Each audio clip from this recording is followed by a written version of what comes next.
So let's jump over to this side, and I thought we could maybe start by reviewing that tree that we drew last time. I'm just going to start this PowerPoint.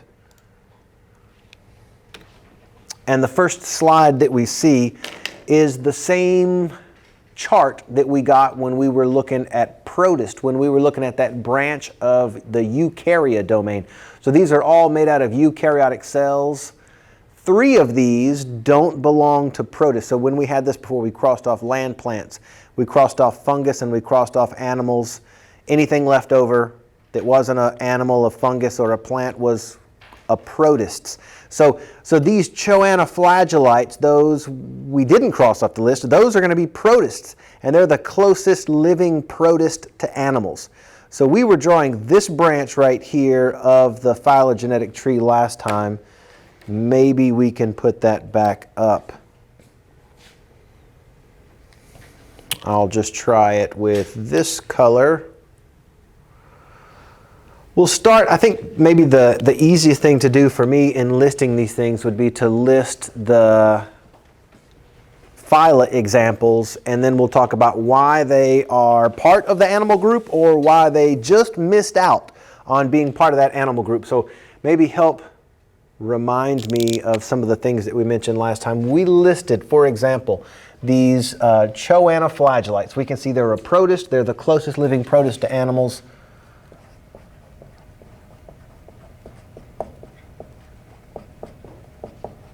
So we've got our choanoflagellates. Closely related to those, we said, was the most primitive group of animals, which doesn't really tell us the details here, so we have to remember this from last time. We said next to the choanoflagellates, they're set a group of primitive animals that we collectively just referred to as porifera, or the sponges. So porifera or sponges. We'll see a couple of types of those sponges. They're animals, but they closely resemble these choanoflagellates, which are not animals. So I'll want you to help remind me, why are those different? But then underneath porifera, we saw examples of other animal phyla like cnidarians.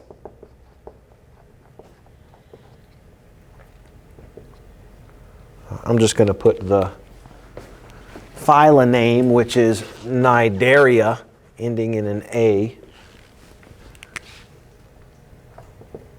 So we have cnidaria, and then closely related to this cnidaria phyla, there was a group of comb jellies that we called ctenophora.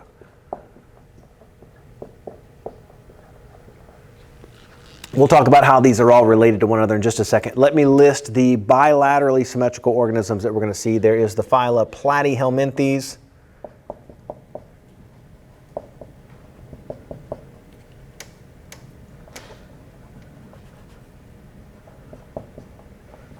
Platyhelminthes, and then a closely related group called Acoelomorpha.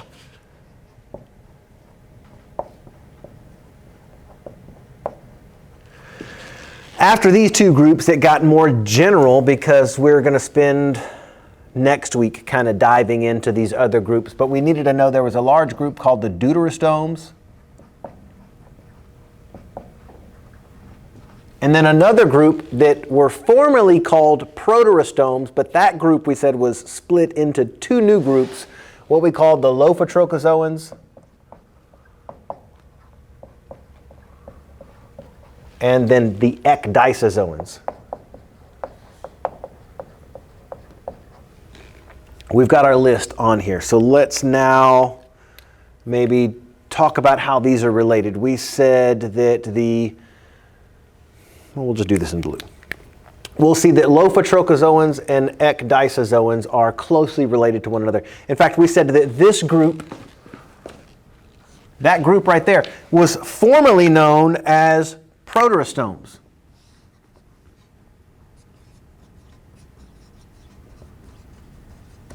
Turns out that proterostomes group, that's an old term, so it's been done away with, and it's now been split into Lophotrochozoans and Ecdysozoans. Let's go a little bit further back. So this proterostomes we distinguished from the deuterostome group.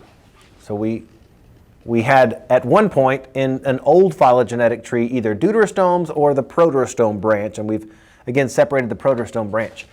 We're going to see that Acoelomorpha and Platyhelminthes are sister taxa to one another, just like Cnidarian and Ctenomorpha are both sister taxa to one another.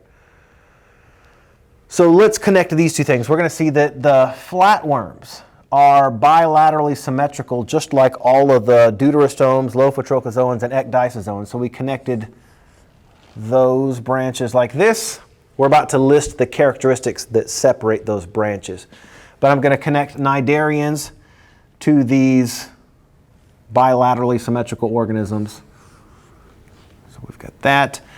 Then Porifera, these sponges, are an even more primitive group than Cnidarians or any of these bilaterally symmetrical organisms. So if we were to stop right there, we could list that animals start right here on this branch. Everything that we've put brackets next to is part of this animal clade. As we can see on the chart behind me, and I mentioned last time, there's an outgroup here, these choanoflagellates. They're technically not animals, so there's something that these animals have that choanoflagellates don't. I'm just going to,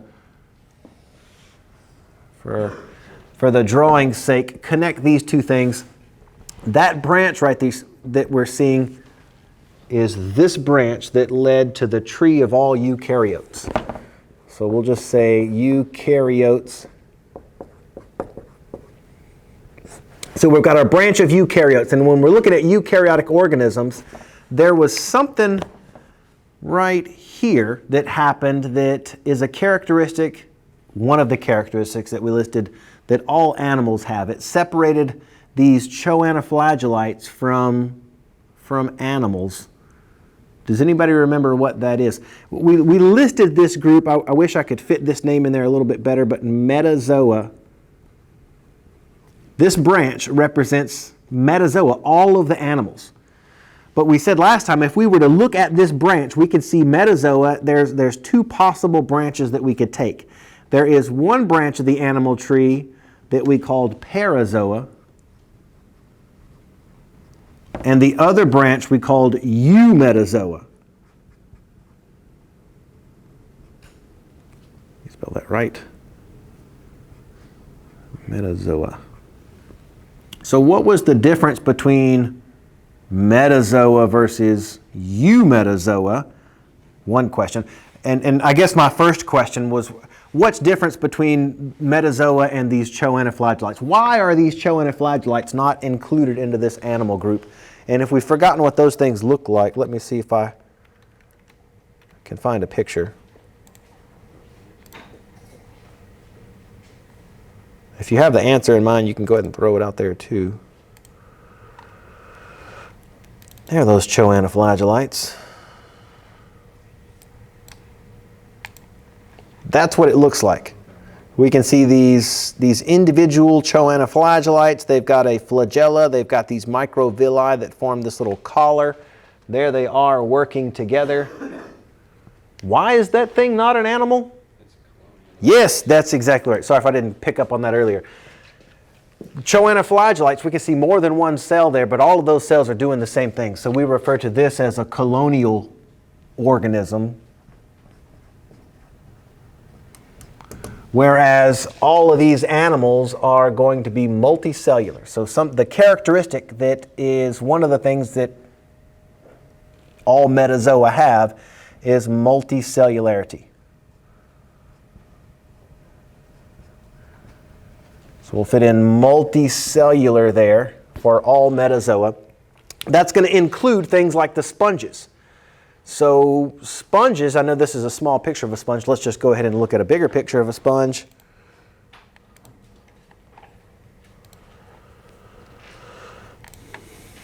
Here, for example, we're going to see that in the wall of the sponge, there is more than one type of cell. There's not just these collar cells, those choanocytes, but there are other cells like amoebocytes. We're going to see these little epidermal cells that make up the outer surface of the sponge.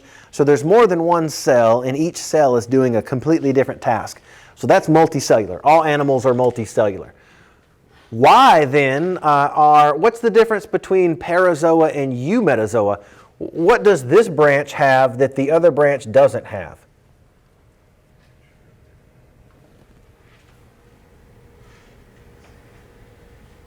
Is it true memory or something like that? Close. It has to do with tissue layers.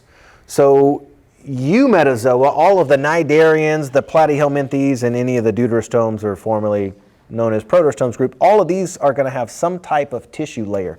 So eumetazoa are going to have tissues. So tissue layers, whereas parazoa lack tissues altogether. So we could say no tissues. They're just a collection of cells, but there is no true body tissues. If we just look at this branch for a second of true body tissues, we see two possibilities. One branch describes these cnidarians and ctenophora. Remember, we referred to this branch as the organisms that have just two tissue layers. We called that diploblastic.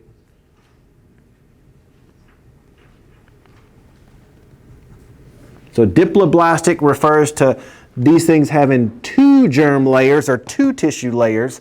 And the other branch, I've barely given myself enough space, but this branch represents the triploblastic organisms.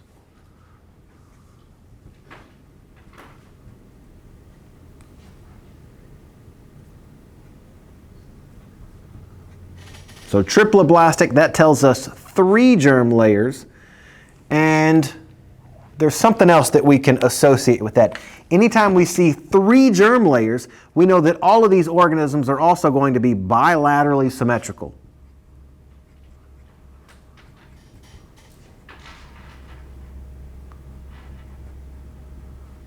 So bilaterally symmetrical if there are 3 germ layers, if there are 2 germ layers. So the cnidarians and the ctenophora are both going to be examples of radially symmetrical organisms.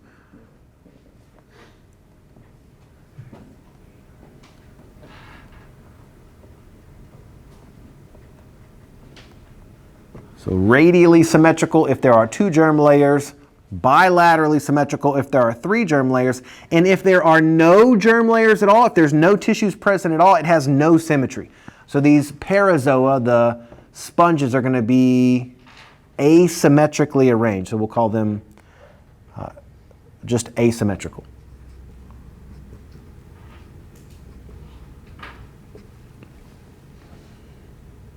That's fine. Asymmetrical, no tissue layers. Radially symmetrical, 2 tissue layers. Bilaterally symmetrical, 3 tissue layers. While we're on this real quick, and this is a review from last time, in terms of these triploblastic organisms, we started to talk about what distinguishes one group from the next. So if we look at triploblastic organisms, we once again have 2 branches. There's one branch that leads to a group of organisms that lack any kind of body cavity whatsoever. So this branch takes us to a group of organisms that we called acoelomates, like the Acoelomorpha or the platyhelminthes. These didn't have any true body cavity. We said no coelom. You may not remember, but we said a coelom is a body cavity. It's a hollow space in the middle of the mesoderm. So some animals did not have a hollow space in the mesoderm at all. And then we're going to see the other branch. This is going to be organisms that do have some type of body cavity. So we'll say body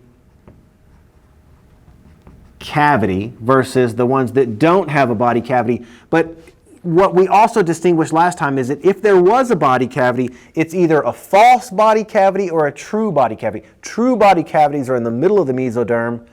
False body cavities are between like the mesoderm and the endoderm, not just in the middle of the mesoderm. So when we look at body cavities, and this is where we're going next week, by the way, we'll see false body cavities and true body cavities. So this branch is going to have one of those 2 types of body cavities, true or false. Whereas this branch has no body cavity whatsoever. So we will see acoelomates today, and then next week we'll see the other body cavities, false body cavities and true body cavities. But in terms of separating deuterostomes from the group formerly known as proterostomes, we listed some things, some differences between these two, and this is also, again, review from last time. We said, for example, in the deuterostome branch, things like the fate of that blastopore was different. We said the blastopore was that first opening that formed in embryonic development. Can anybody remember what that blastopore developed into for the deuterostomes?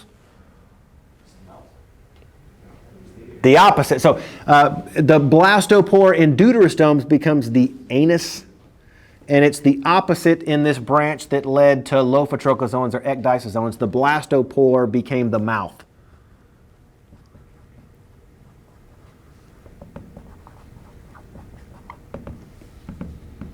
So in addition to the fate of the blastopore, we said the types of cleavage was different. Deuterostomes had that radial cleavage that was indeterminate. It could split off into identical twins, whereas the proterostome development is spiral cleavage, and so those embryos didn't fall apart, didn't break in two as easily. So we said that was more of a determinate type of cleavage. And then more distinguishing characteristics as we go through. We said lophotrochozoans had that lophophore, that horseshoe-shaped ciliated feeding apparatus. Ecdysozoans had to shed their exoskeleton in order to grow. So again, more details when we zoom into that part of the graph, but at least having that on the board reminds us of what we've seen. And in lab, we should see more closely examples of sponges. There are two that we'll mention in lecture. One we see in lab. We'll see cnidarians and we'll see platyhelminthes. So maybe I've left myself just enough room to write the examples that we're going to see. But let me catch back up with these slides. All right, nice review out of the way. I might kill one of those lights real quick.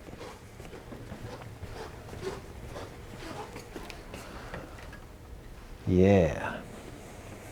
All right. So we just started with this. We added a little more detail than what we currently see on here. But we're going to start by identifying sponges, and then we'll make our way into cnidarians and eventually those flatworms.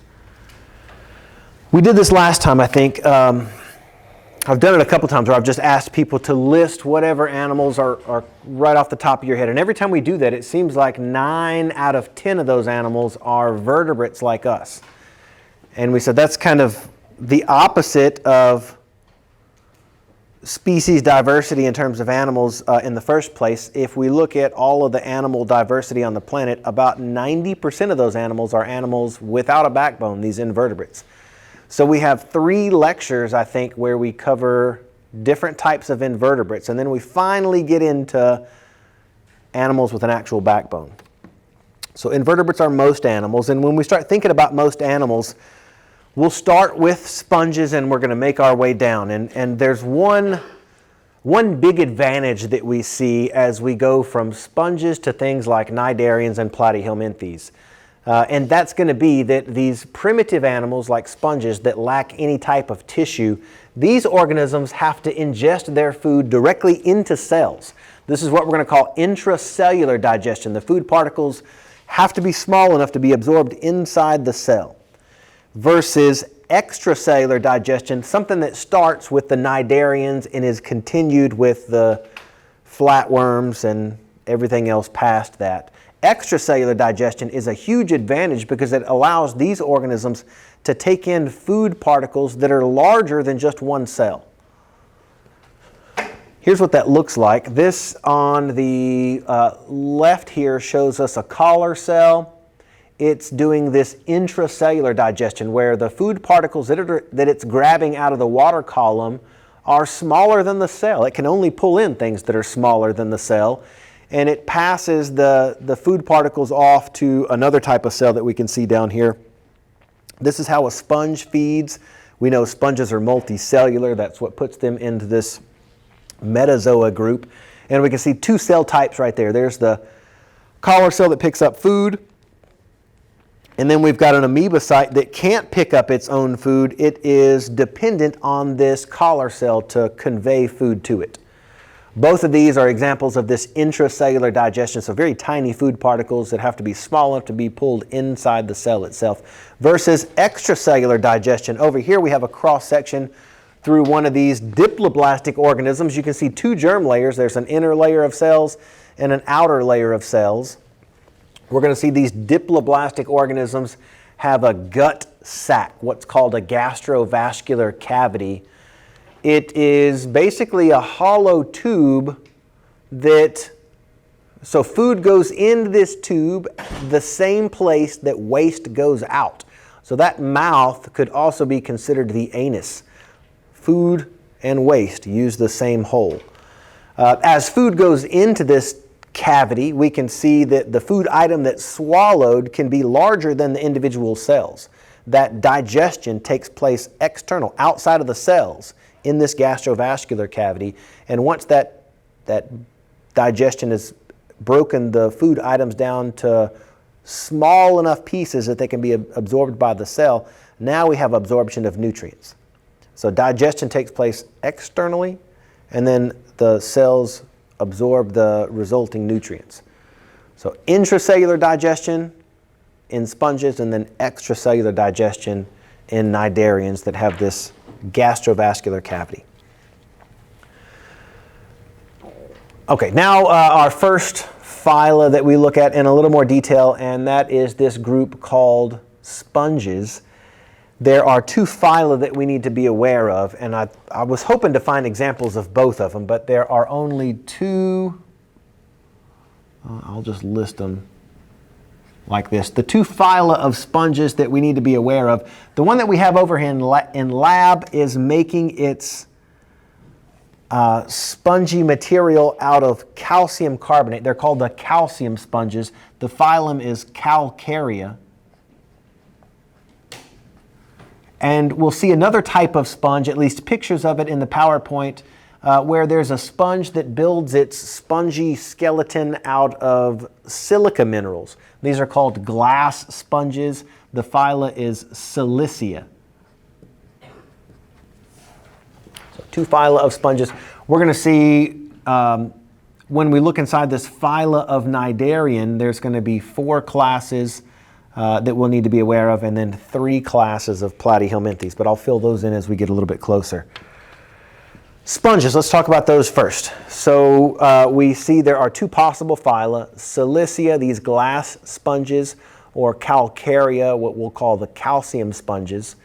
All sponges are going to be filter feeders. So this is our kind of a cross section through a sponge. We can see that sponges are hollow. They have these openings on the top side called an osculum. And these things filter water. So if you look at the walls of the sponge, there are going to be all these tiny little pores that allow water to move into the body of the sponge. This big hollow chamber of the sponge is called a spongocoel, hollow chamber inside the sponge. And that big opening at the top of the sponge, I said, is called the osculum. There are a few sponge examples that I just ordered off of the internet, and they came in over here. And you can tell they've kind of cut these into multiple pieces. So you might have to grab these sponges. Even some of the smaller ones are a little bit better. And if you tilt this thing just the right way, you'll see these hollow open chambers, those spongocoels that would be lined with these collar cells. In fact, I'm going to go ahead and jump to a little video.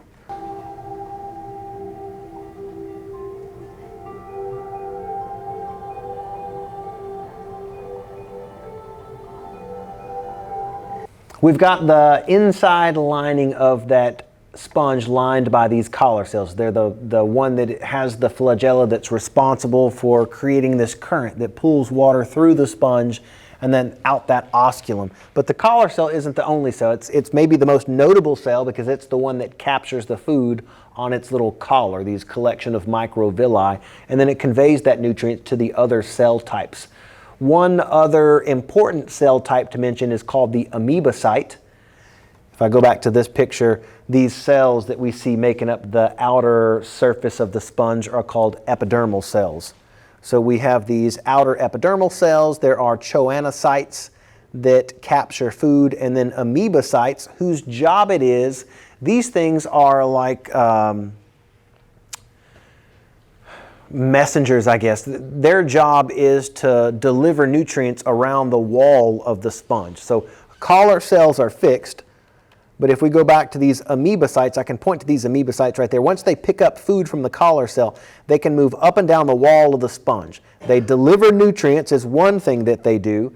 And then another notable thing that those amoebocytes do, in addition to delivering nutrients around the cells, they also differentiate into other cell types. We know sponges are multicellular. There's several cell types in there. One of the, where's my pointer? There it is. Which is probably the most notable cell type are these collar cells that we see with the flagella. They are the ones responsible for establishing this current that we can see pulls water in from the sides of the sponge through these openings called ostia. So ostia is where water comes in. Water fills up this hollow chamber called the spongicyl, and then that water makes its way out the osculum. We can see, like we said, collar cells. There, in addition to collar cells, there were the amoebocytes, but then a couple of other notable cells. There are cells that produce these spicules. Those spicules are kind of like the skeletal support rods of sponges. We'll see, I think in your diagram, that first page, there are some of those spicules that we see as these little spikes that stick off the surface of the sponge. So there's spicules, and then there are other cells in here called collagenocites. These cells, if it's a calcium sponge, it's going to also be producing collagen. That collagen protein is called sporogen, and it's what we have left over from these sponges. So a lot of the spicules and all of the amoebocytes and collar cells have been removed from these sponges, but what's left over is that protein there, the spongin. So let's set those back out. None of these things are displaying any type of symmetry because they have no true tissues. We just need to be aware of the different cell types and what they do. The top here we can see calcium sponges building their little spicules out of calcium carbonate. This is the glass sponge building its spicules out of silica. All right, so we've seen those things, and I just showed the video on the sponges, so I'm going to consider that one done. And we can switch gears to cnidarians. Just to remind everybody, the lab is set up. I tried to set everything up in order. So the first station has all of the sponges. You can see everything without having to look at these slides, but I did put some slides out if you just wanted to see them for extra information. So sponges are set out. We've got in this middle compartment all of the cnidarians. We're about to jump into this phyla of cnidarians. And in that middle section, we've got examples of the class Hydrozoa, examples of the class Anthozoa, and examples of this class Scyphozoa. There isn't an example of the Cubozoa. Those are extremely deadly jellyfish. So we have Scyphozoa examples. We'll see at least 3 of those 4. And I put note cards next to each one. So the first station, we can see phylum Cnidaria, but class Hydrozoa. It includes things that we can see on here like the hydra. There's a model of the hydra over there, and there's even one that is dead in a little preserved glass jar. And that's kind of a fuzzy picture, but also belonging to this class Hydrozoa is that Portuguese man-o'-war. There is one of those in preservative, so it's kind of lost its color, but you can still see that floating polyp form that allows it to float on the surface. We see this in action in a video. But just pointing out, we've got a model, and there's even slides of hydras if you want to see them in the slide version. The class Anthozoa, we can see that includes things like the coral reefs as well as these sea anemones. And we have a model of the sea anemone. We can see radial symmetry. We can see the tentacles that surround this mouth. We can even see that gastrovascular cavity, the gut sac down there. There is a preserved sea anemone. You can see how big it typically is. It's lost its color, but it still has those tentacles at one end. Also belonging to this class, Anthozoa, we have our corals. So these are examples of stony corals because they secrete this calcium carbonate that forms this hard, rocky-like substance. But the actual corals themselves, the little living polyps, they're gone. What we have is just the structure that they built left over. So one of these structures kind of looks like a brain, which is why it gets the name brain coral. The other one is called honeycomb coral because of these little honeycomb-looking structures. So we have examples of the class Anthozoa in terms of sea anemone and corals. Then the last group of stuff that we have in the cnidarian phyla is the class Scyphozoa. Since we don't have Cubozoa, Scyphozoa is going to be our representative class of the jellyfish. So most jellyfish fit into this Scyphozoa group. To show that, we've got, I tried to pull out everything I could find. There is this little, it's a display where there are some examples of cnidarian in the middle of this little mounted display. The one that I'm trying to point to here is of the small jellyfish that at least shows us an example of this Scyphozoa. In addition to the one that's kind of mounted into this little plastic box or whatever that thing is, we've got a jellyfish that is just kind of sitting in this preservative. You can look at it from the underside to really see these well-developed gonads that are part of this medusa bud. If you open it up, though, it stinks. So we can try and keep the lid closed as much as you want. There are actual slides here of another example of Scyphozoa. This is going to be what we call the Obelia colonies. We're about to see pictures of it. Then flatworm stuff is last. I'll talk about that in a second. We're thinking about cnidarians, so let's first list some general characteristics that all of these cnidarians share. Then we're going to start picking off individual classes. We'll start with Hydrozoa, then we'll move to Anthozoa, and eventually Scyphozoa. But first, let's just think of some characteristics that that make all of these organisms belong to this phyla Cnidaria. All cnidarians, we can see, have just two germ layers. That means that they're radially symmetrical. That's not new, right? We said organisms that are radially symmetrical, their nerves don't congregate at one end of the organism. There's no cephalization. Instead, the nerves just form what we call a nerve net. Radial symmetry, no cephalization. They've got a nerve net. The other thing that we saw here, well, there's two germ layers, this endoderm and ectoderm. This yellow endoderm and then the blue ectoderm, those two layers are often arranged in one of two ways. Either they're arranged into this polyp type body form, which is where the mouth is facing up. The tentacles always surround the mouth, but if the mouth and tentacles are facing up, this is a polyp. And if the mouth and the tentacles are facing down, kind of in this bell shape, this is what we call the medusa form. Another difference is that this medusa form is going to be free-floating, whereas these polyps are attached to some type of substrate. This flat part is considered the foot of the polyp, where it's attached to. We're going to see that some cnidarians spend most of their life in this polyp form. Other cnidarians might spend most of their life in the medusa form, and some alternate back and forth between the two. So let's see, we listed the radial symmetry. They've got no cephalization. They still retain this nerve net. They've got two possible body forms, the polyp form or the medusa form. Then the last characteristic that really make cnidarians, as their name suggests, cnidarians, that's because they all have this special cell called a cnidocyte. So the entire phyla is named after the presence of just this one cell, this cnidocyte.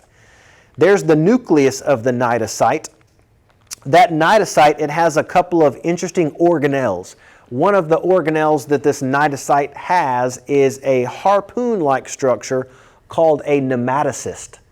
So that nematocyst is an organelle of this cell. And it acts like a harpoon that is coiled up and it's ready to be released. And what releases it is just any anything that brushes up against this trigger, the exposed tip of the harpoon. We'll see this in a video. If anything touches that trigger, this coiled harpoon is released, and it's under very high pressure, so it's able to pierce the outer layer of whatever the prey item is. And this is, again, how it harpoons the prey item and then it's going to drag it into the mouth region. Each of these tentacles that are lined with these cnidocytes can pull that prey item that they trap right into the mouth. Let's just go back to this picture. So cnidarians, all of these classes are going to have tentacles with those cnidocytes. They're all radially symmetrical. They all have this gastrovascular cavity, this gut sac. So now that we've seen some similar characteristics, let's start with the hydrozoa. We'll just jump to this hydrozoa. There's two examples of hydrozoa that we need to know. One is just this genus called the hydra. This is a freshwater cnidarian.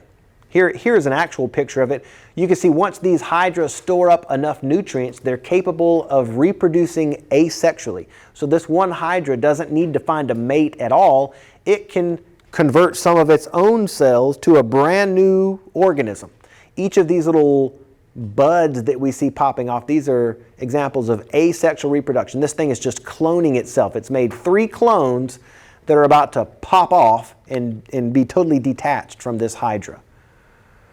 So there's a larger hydra. We can see if we take a cross-section through that hydra, there are the 2 germ layers, the endoderm and then the outer ectoderm.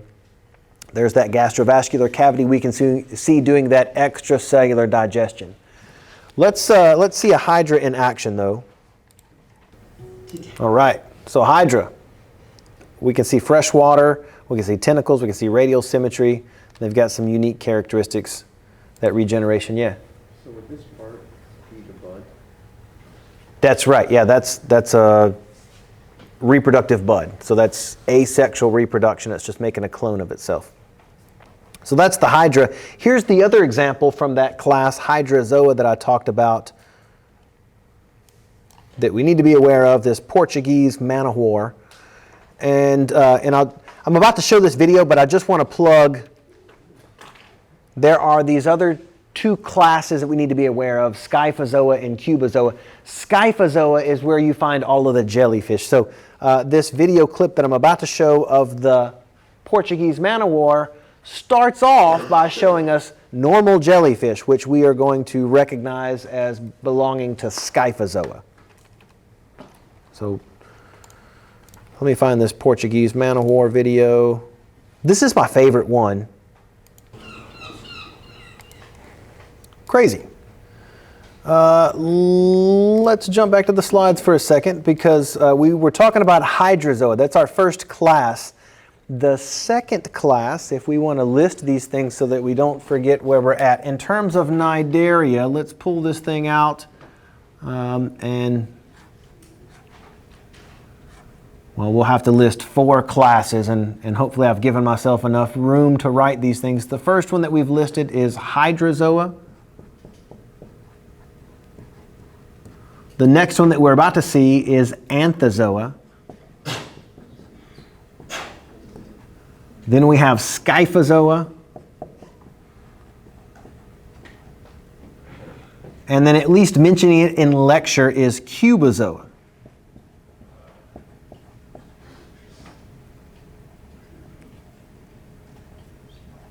Cubozoa.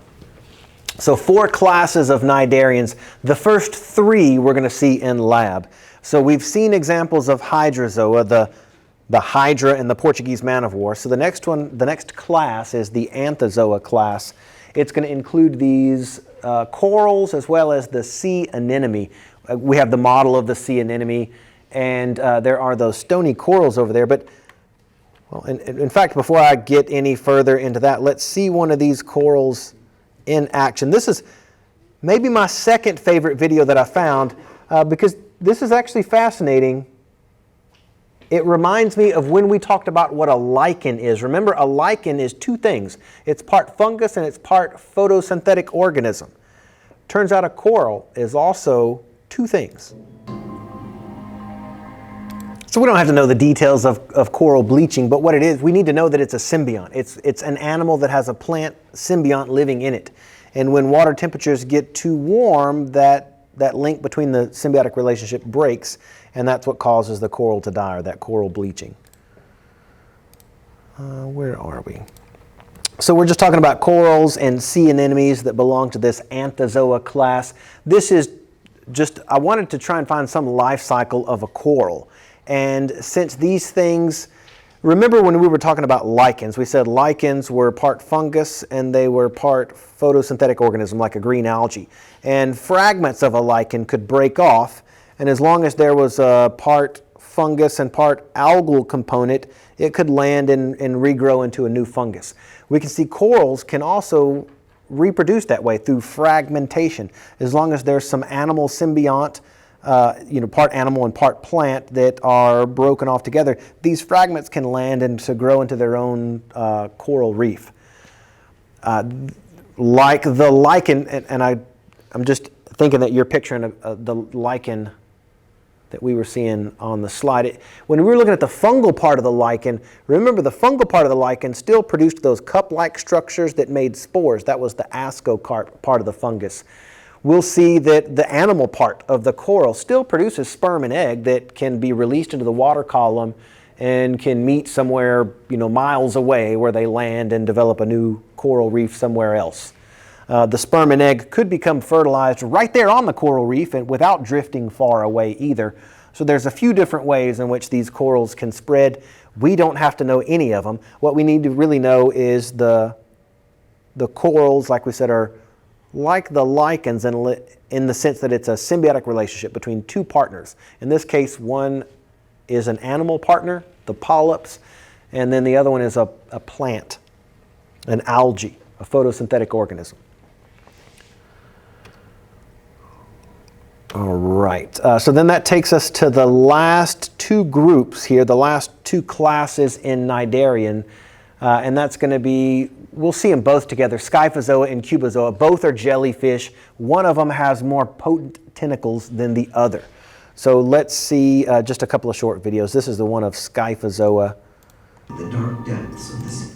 Ooh, worth pausing. This is a comb jelly. It's the first picture that we've seen of the phyla Ctenophora. We can include, maybe just as a description of this phyla Ctenophora, they're going to include those comb jellies. Comb jellies are jellyfish that look like this. You can see the little radiating bands of light that ripple up these organisms. We won't see them in lab.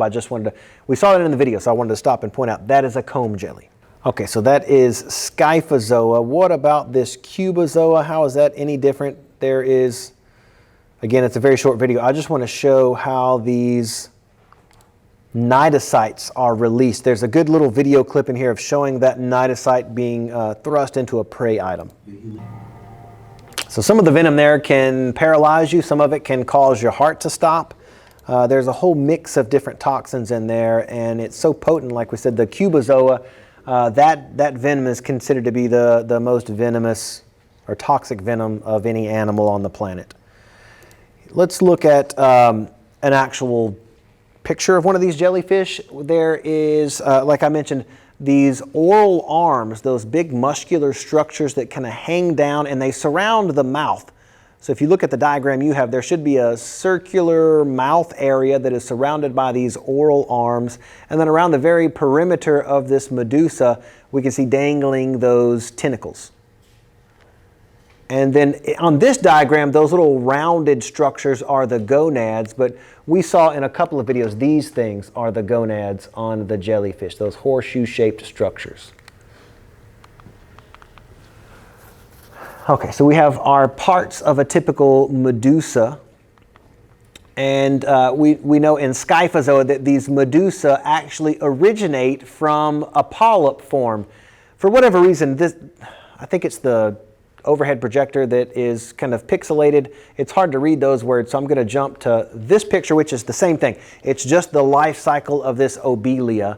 It shows where those medusa buds come from. Again, they come from these reproductive polyps. Here's the polyp. We can see the polyp form has the tentacles and the mouth facing up.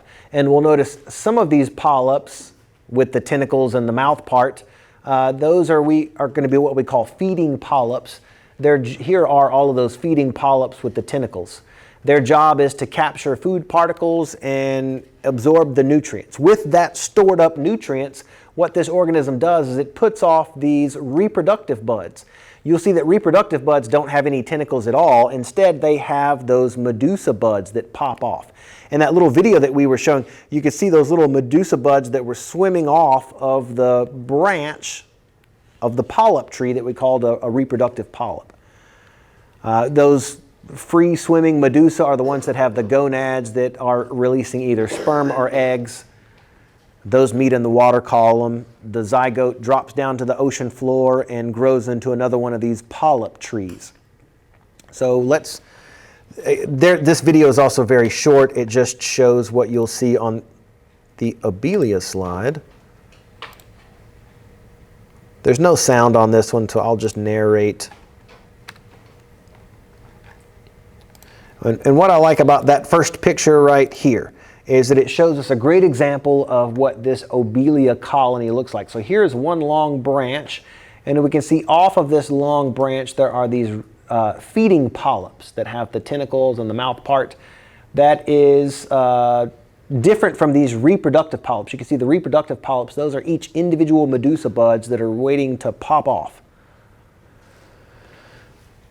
If we let this thing play just a little bit, we can jump around to, that's also a picture. This is what the slide will actually look like if you look at it under the microscope. We should just distinguish feeding polyps from reproductive polyps. I don't see a reproductive polyp there.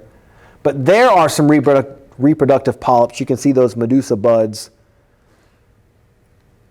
just kind of stacked on top of one another. Here is one of those feeding polyps, and I'll press play so that we can see those tentacles reach out and try and grab onto food items. But I'll just go back to the start. This is our example of that Obelia colony. It's got the feeding polyps and reproductive polyps. So let's get back to this slide. That is just part of the life cycle. That's the sessile part of the life cycle. And then the medusa, we said, was the reproductive part of the life cycle, free-floating. Let me just make sure that is, I guess, all of the examples of cnidarians. We've seen hydrozoa, anthozoa, scyphozoa, and cubozoa videos. So now we are moving on to the last phyla, the Platyhelminthes. And we're going to go through some general characteristics. I'm just going to use this spot on the board, the little space I have down here, to highlight the three classes within this phyla we need to see. Platyhelminthes is going to have, we'll just list, make myself a little more space there, three classes. The first class is called Turbellaria. Turbellaria. The second class we're going to call Trematoda. And the last class is called Cestoda. So three classes of flatworms to be familiar with. Here are some characteristics that all three of those classes have in common. All Platyhelminthes, like their name is telling us, are going to be these flat worms. But when we look at this body of this organism, we can see there's clearly a head region. Those are little antenna structures. So we've got cephalization for the first time.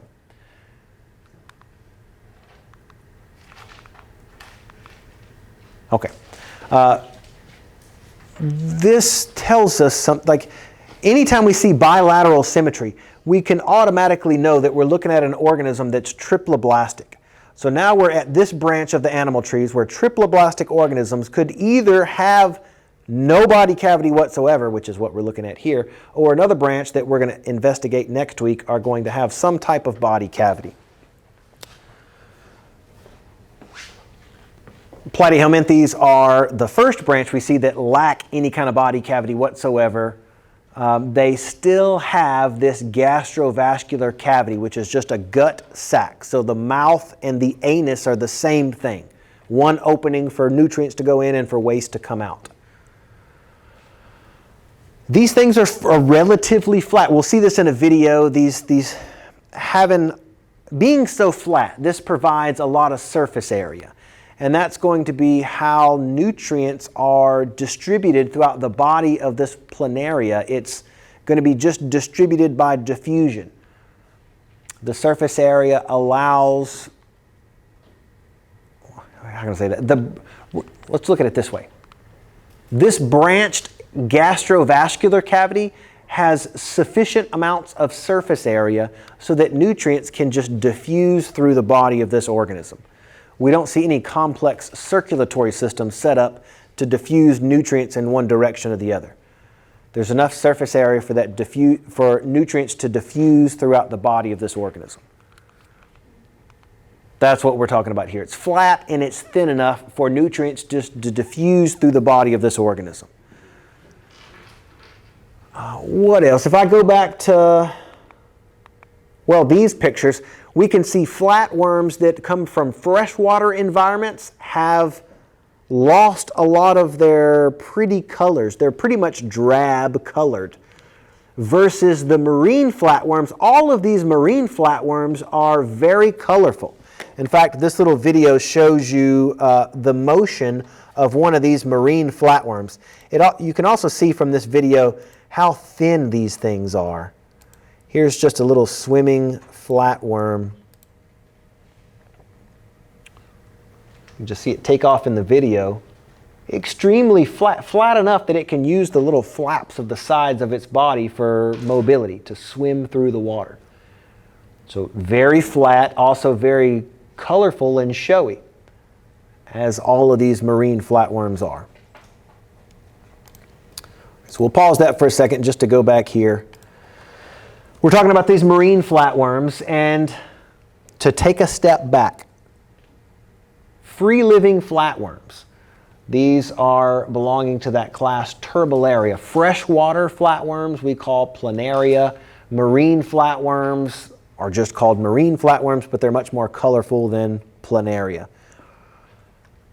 In lab, we have living examples of this Turbellaria. Those planarians are our living example. They live in fresh water. They're not going to hurt you at all. However, the last two classes, Trematoda and Cestoda, these are parasitic flatworms. So we don't have living examples of these in lab. We don't want them getting on you. But Turbellaria is fine. Here again is that class Turbellaria. So freshwater flatworms, marine flatworms are part of this group. If we look at one of those freshwater flatworms, we can see some internal structures. And I think you have on your lab report, you have to label some of the parts of the flatworm. There is the feeding tube that we call the pharynx. It's like a little suction tube that pulls food items into this gastrovascular cavity. You can see this extensively branching gastrovascular cavity. I'm covering it up right there. Gut sac or gastrovascular cavity has all of these branches in it so that food items that get pulled into the pharynx can be spread out evenly throughout the body. Maybe another thing that's noteworthy, for the first time we're seeing animals that are bilaterally symmetrical, so we can see at one end of the organism a lot of the nervous tissue starts to congregate. So this end is what we call the head region. I think there's one circle region where you have to know this as the head. You can recognize that because of these eye spots, as well as those little, they look like ears, but they're not really ears. They're little points that you see on either side of the head, and there are going to be a lot of chemical sensing structures there. These chemosensors are called auricles. It's kind of how these flatworms smell.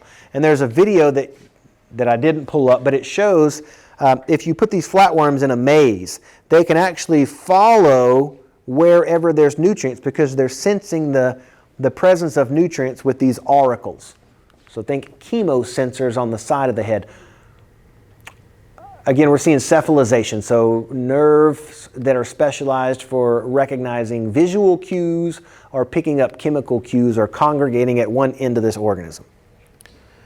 Here's another picture just showing the same thing, that gastrovascular cavity with all of the branches. We can see the eye spots, these auricles that stick out. The other thing that we can see on this picture, in fact, I I have it all by itself. We can see all of the nerves have congregated at the head region. And then in addition to that, we can see how these nerves are forming what looks like a nerve ladder. That's different from, just going back to this, somewhere back here we saw a nerve net. So radially symmetrical organisms have a nerve net. In bilaterally symmetrical organisms, we're going to see that the nervous system is starting to orient itself into one region. So there's a region that encounters the environment more frequently. That's the head region versus the tail region. So we get some organization of the nervous system here into cephalization, a head and a tail region. Well, that is our Turbellaria class, the free-living flatworms, and that takes us into the last two classes to introduce. This is the Trematoda class. We said both of these classes are going to be parasites. This parasitic flatworm is called the liver flukes. There's an actual picture of this liver fluke. It's once again a flattened worm. Here's a model of that, but it doesn't show us much. So I wanted to add, here's an actual picture of one of these liver flukes. You can see how big they are, about the size of the palm of somebody's hand. And this one was actually pulled out of the intestines of somebody that had been working in Mexico and eating chestnuts that had not been washed properly. So they picked up one of these flatworms by eating plants. Here, let's see a video of that. If hopefully this isn't too creepy of a video, but it's a liver fluke crawling around in somebody's intestines. This is the first part of the small intestines. And that flat structure, that's the roundworm. You can see it sliding along. It's got these little black structures. It's been picking up bile. There's one of the suckers that it's using. That's pretty creepy. We'll stop it there. So that is a flatworm that's moving around in the intestines of a human.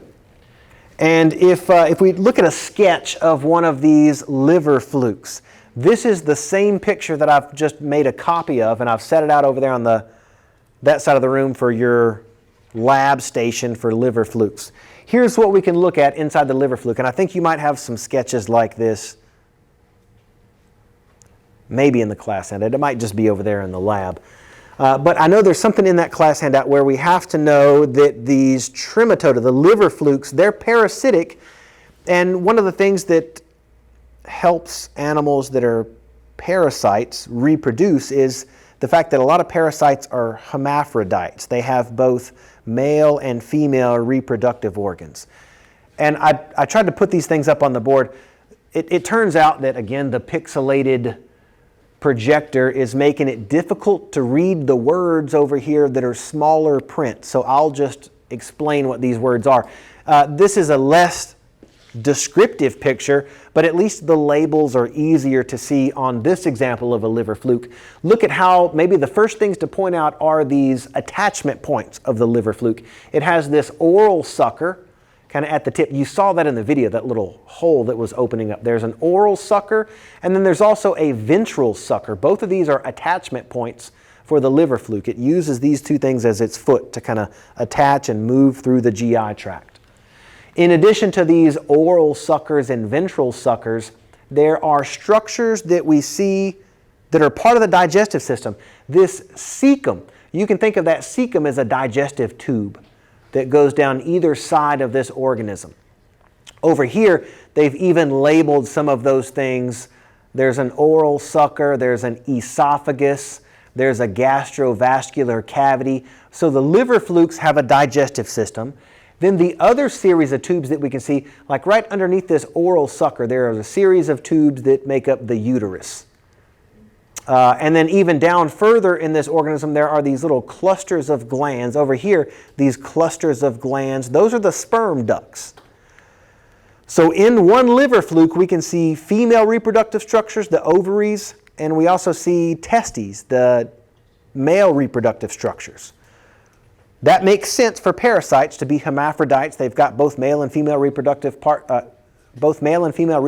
structures, because it's rare that they will run into a sexual partner. They're living inside some host. hard to find potential mates. So we see liver flukes as parasites. Here's the life cycle of a liver fluke. Not that we really have to know the details of the life cycle. I've got two pictures. In fact, just checking. There's two pictures of the life cycle of one of these liver flukes. In this cross section through the liver fluke, what I liked is that it was showing some of the parts of this liver fluke are digestive parts, like the intestinal limbs, while other parts of this liver fluke are just reproductive parts, like the male reproductive parts, the testes, or the female reproductive parts, the ovaries. So at least two let me say that again. Liver flukes have at least two organ systems. They have a digestive system that's still functioning and a reproductive system that's obviously still functioning. These liver flukes are found in mammal hosts. That can either be us or a cow as a potential host. Inside the liver, once these liver flukes have fertilized their eggs, again, they're hermaphrodites. They've got both male and female parts. So once those eggs become fertilized, they're just released in fecal matter. That is usually flushed down the toilet and ends up in the water column. So in the water, you have these fertilized eggs of the liver flukes. Those are usually picked up by some type of snail, some aquatic snail in the water. These aquatic snails, they have an open circulatory system, and it allows these liver flukes to grow into kind of an adolescent stage. At their adolescent stage, they jump out of the snail and onto a piece of vegetation. It could be a chestnut like the other person was eating in the previous video. So once these adolescents are picked up by some type of mammal host that's grazing on vegetation here, now they're back into their mammal host and can grow into an adult. So their reproductive organs can mature, the eggs can get fertilized, and the whole cycle can start again. This picture shows the same thing. We've got a cow that's infected by a liver fluke, so coming out of the fecal matter are these fertilized eggs that they're dropped in the cow patty, so growing through the cow patty is sometimes plants. They use that cow patty as fertilizer. Now the plant that's growing through that cow patty might have some fertilized eggs on it. So a snail that's crawling on that plant might pick up those fertilized eggs, and there those fertilized eggs can grow into an adolescent liver fluke. That adolescent liver fluke, once it makes its way out of the snail, hangs out on a piece of vegetation. These cows graze on that piece of vegetation and pick up this adolescent liver fluke, where it grows into its adult form, releases those fertilized eggs, and the whole cycle starts again. We don't have to know the life cycle of a liver fluke. What we really need to compare is the liver fluke, this Trematoda class, to the last group of flatworms that we call Cestoda. I jumped over this slide. This I just pulled in from the anatomy class just to remind us that the duodenum, that first part of the small intestines, it has a little opening that leads into the pancreas and into the liver. So those liver flukes travel through the intestines, into the pancreas, up into the liver, where they feed on all of that stored nutrients. Tapeworms are not going to hang out in the liver. Tapeworms are going to hang out in the intestinal tract. So let's look at our final class of flatworms, the Cestoda class. Our examples are going to be tapeworms. Here's a picture of some of the tapeworm structures. Tapeworms are going to be long, like 10 meters long. Your digestive tract is only like 7 meters long, so when these tapeworms become fully grown, they have to fold up. Otherwise, they're too long, they'll stick out of the digestive tract. Notice how, as we get closer to the head of the tapeworm, we're going to see these attachment points. The attachment point is called a rostellum. It has these hooks on it that allow the head of this tapeworm to attach to the intestinal wall. Just adjacent to those hooks, we can see suckers that pull in nutrients. And when we look down the body of this tapeworm, we're going to see a bunch of these individual segments. Each segment is going to be called a proglottid. There's some redundancy on that diagram that you have in front of you. There's a picture of a tapeworm on your lab report, and one of those one of the letters is pointing to just these individual segments that we call proglottids. But then you'll notice one of those letters is pointing to an immature proglottid. Those are segments that are still really small because the organs inside have yet to mature. So we have immature proglottids. And as we get further down to the distal end of this tapeworm, we're going to see these proglottids start to grow larger as the organs inside mature. So at the distal end of the tapeworm, we have one of these mature proglottids. Let's see if I have a picture of that. I don't. And this is the last slide, just so that we know we're close. These mature proglottids, how we know they are mature is that the reproductive organs inside have matured. So the female reproductive parts are ready to release eggs. The male reproductive parts are ready to release sperm. And that makes sense. We said both of these classes that are parasitic flatworms, they're both hermaphrodites. They both have male and female reproductive organs, so they can produce eggs and they can also fertilize those eggs. And that's helpful if you're a parasite because it's hard to encounter potential mates. I feel like there was one other thing that I wanted to add, and it just popped into my head, and that is if we compare, I think the last page in your lab report wants us to compare these tapeworms. How derived, how specialized of a parasite is a tapeworm versus the specialization of a liver fluke as a parasite. If we wanted to compare which one was the more derived parasite, that little check mark would go to the tapeworm. And if you're thinking, what's a reason why the tapeworm is more derived as a parasite? And that's because it has fewer organ systems. It's totally lost its digestive system. It only has a reproductive system. It's now relying on your digestive system to provide nutrients for it. If we go back to this liver fluke, the liver fluke, it has two organ systems. It has a still functioning digestive system as well as a reproductive system. So tapeworm has become even more specialized as it's lost the digestive system altogether.